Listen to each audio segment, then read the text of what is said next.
പരിശുദ്ധ അമ്മയ്ക്കും ഈശോയ്ക്കും 1000 നന്ദി പറയുന്നു. എൻ്റെ പേര് ജിസ. ഞാൻ തൃശ്ശൂരിൽ നിന്നാണ് വരുന്നത്. ഞാനൊരു സോഫ്റ്റ്വെയർ എഞ്ചിനീയർ ആയിട്ടാണ് വർക്ക് ചെയ്യുന്നത്. ഞാൻ ഉടമ്പടി എടുക്കുന്നത് 2021 നവംബറിലായിരുന്നു ഉടമ്പടി എടുക്കുന്നത്. ഉടമ്പടി എടുത്തതിൻ്റെ ഫലമായിട്ട് എനിക്കൊരു സോഫ്റ്റ്വെയർ കമ്പനിയിൽ ജോലി ലഭിച്ചു. അവിടുന്ന് 2 വർഷം കഴിഞ്ഞപ്പോൾ എനിക്ക് ഭയങ്കര വർക്ക് പ്രഷറും കാര്യങ്ങളും, പ്രാർത്ഥിക്കാൻ പറ്റുന്നില്ല, പഠിക്കാനായിട്ട് പറ്റുന്നില്ല, മെയിനായിട്ടും വീട്ടുകാരായിട്ട് സംസാരിക്കാൻ പറ്റുന്നില്ല, ലേറ്റ് നൈറ്റായിട്ട് ഇരുന്ന് വർക്ക് ചെയ്യിക്കുക, അങ്ങനത്തെ കേസസൊക്കെ വന്നു കഴിഞ്ഞപ്പോൾ ഞാൻ തന്നെ റിസൈൻ ചെയ്യാനായിട്ട് തീരുമാനിച്ചു. റിസൈൻ ചെയ്യുന്ന ടൈമിൽ കൂടെ ഉണ്ടായിരുന്ന കൊളീഗ്സൊക്കെ ചോദിക്കുമായിരുന്നു, നിനക്ക് വേറെ ജോലി റെഡി ആയിട്ടാണോ നീ റിസൈൻ ചെയ്യണേന്ന്. പക്ഷേ എനിക്ക് ഒരു ഉറപ്പുണ്ടായിരുന്നു, പരിശുദ്ധ അമ്മ എനിക്ക് ജോലി തരുമെന്ന്. ഇതിന് നല്ലൊരു ജോലി എനിക്ക് പരിശുദ്ധ അമ്മ തരുമെന്നൊരു ഉറപ്പുണ്ടായിരുന്നു. റിസൈൻ ചെയ്ത് 3 മാസം നോട്ടീസ് പീരീഡ് ആയിരുന്നു. ആ നോട്ടീസ് പീരീഡിൻ്റെ ടൈമിൽ ഞാനിവിടെ വന്ന് ഉടമ്പടി എടുത്തു. ഉടമ്പടി എടുത്ത ടൈമിലും എനിക്കൊരു വിശ്വാസം ഉണ്ടായിരുന്നു, എൻ്റെ കഴിവ് കൊണ്ട് എനിക്ക് ജോലി കിട്ടുമെന്നുള്ളൊരു വിശ്വാസം ഉണ്ടായിരുന്നു. ഉടമ്പടി എടുത്തതിൻ്റെ ടൈമിൽ എനിക്ക് പ്രോപ്പറായിട്ട് ഉടമ്പടിയിലുള്ള കാര്യങ്ങൾ ചെയ്യാനായിട്ട് പറ്റുന്നുണ്ടായിരുന്നില്ല. അങ്ങനത്തെ കേസസ് വന്നു കഴിഞ്ഞപ്പോൾ ഇൻ്റർവ്യൂ അറ്റൻഡ് ചെയ്യുന്നുണ്ട്. 12ഓളം ഇൻ്റർവ്യൂസ് അറ്റൻഡ് ചെയ്തു. ഒരു 60ഓളം കമ്പനീസിലേക്ക് റെസ്യൂം ഇതായി, പക്ഷേ ഷോർട്ട് ലിസ്റ്റ് ആവുന്നില്ല, ഇൻ്റർവ്യൂ സ്കെഡ്യൂൾ ആവുന്നില്ല. അങ്ങനത്തെ കേസസൊക്കെ വന്നു കഴിഞ്ഞപ്പോൾ ഞാൻ തന്നെ മൊത്തത്തിൽ ഡിപ്രസ്ഡായി.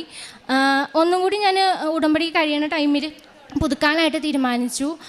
പുതുക്കുന്ന ടൈമിൽ കഴിഞ്ഞ മാസം ഏപ്രിൽ 10-ാം തീയതി ആയിരുന്നു ഞാനിവിടെ വന്നിട്ടുണ്ടായിരുന്നത്. ഞാനിവിടെ വന്ന ടൈമിൽ ഞാൻ മാതാവിനോട് എൻ്റെ റെസ്യൂം കൊണ്ടായിരുന്നു വന്നിട്ടുണ്ടായിരുന്നത്.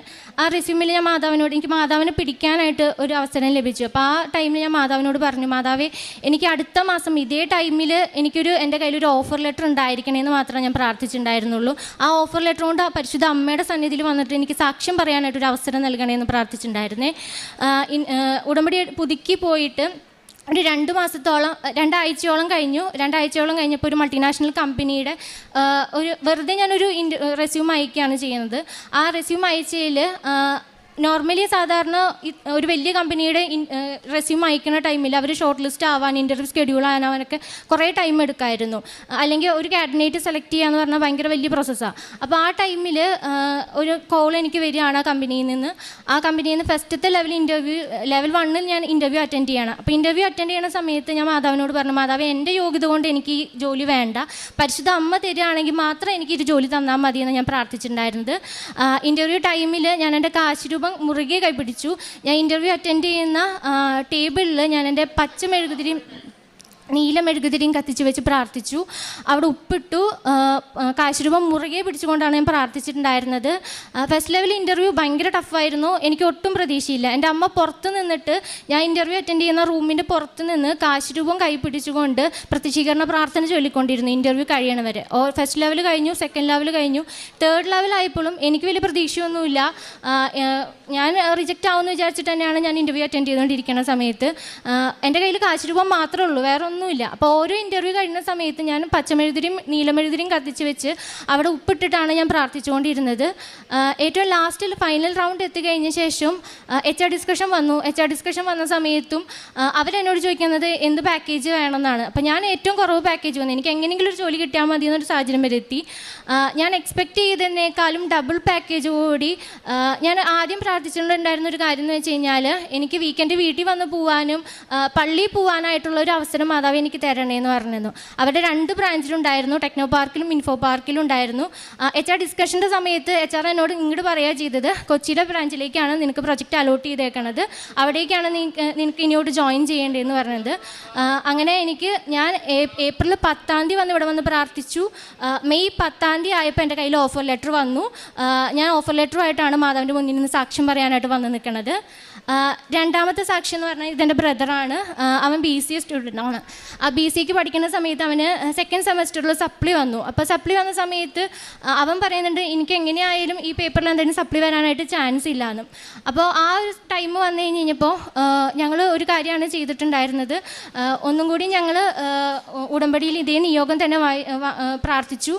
ഉടമ്പടി എടുക്കുന്ന സമയത്തും ലൈറ്റ് ക്യാൻഡിൽ ഇടുന്ന ടൈമിലും ഞങ്ങൾ മാതാവിനോട് പ്രാർത്ഥിച്ചത്, മാതാവേ റിവാലുവേഷന് കൊടുക്കാൻ പോവാണ്, അമ്മയായിരിക്കണം ഇവിടെ അത്ഭുതം പ്രവർത്തിക്കേണ്ടത്, ആര് പേപ്പർ നോക്കിക്കഴിഞ്ഞാലും പരിശുദ്ധ അമ്മയായിരിക്കണേ അവിടെ അത്ഭുതം പ്രവർത്തിക്കേണ്ടതെന്ന് മാത്രമായിരുന്നു.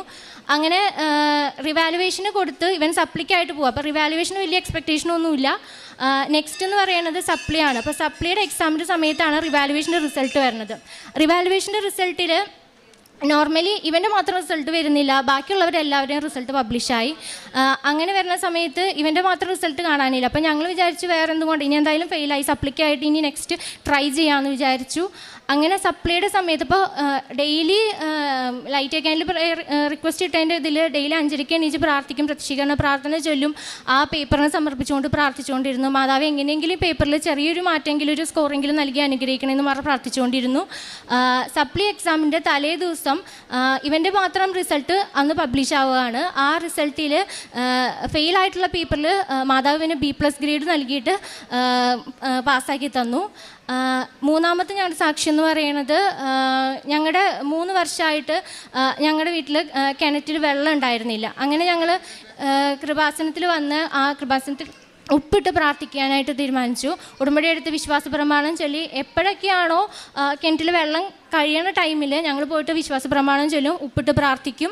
ആ ഉപ്പിട്ട് പ്രാർത്ഥിച്ചതിൻ്റെ ഫലമായിട്ട് ഇന്നേ വരെ ഞങ്ങളുടെ കിണറ്റിൽ വെള്ളം എത്തിയിട്ടില്ല. ഇതായിരുന്നു മൂന്നാമത്തെ സാക്ഷ്യം.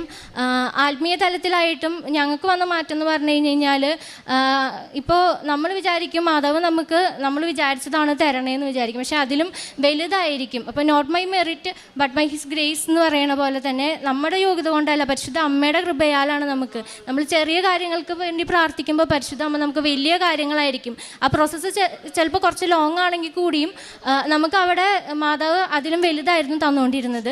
പിന്നെ അതുപോലെ തന്നെ കാരുണ്യ പ്രവർത്തികളായിട്ട് ചെയ്തുകൊണ്ടിരുന്നത് ഞങ്ങൾക്ക് അടുത്തുള്ള വീടുകളിലായാലും സഹായിക്കാനായാലും പിന്നെ എന്നെക്കൊണ്ട് പറ്റുന്ന രീതിയിൽ സാമ്പത്തിക സഹായമായിട്ട് ഞാൻ ചെയ്യുന്നുണ്ടായിരുന്നു.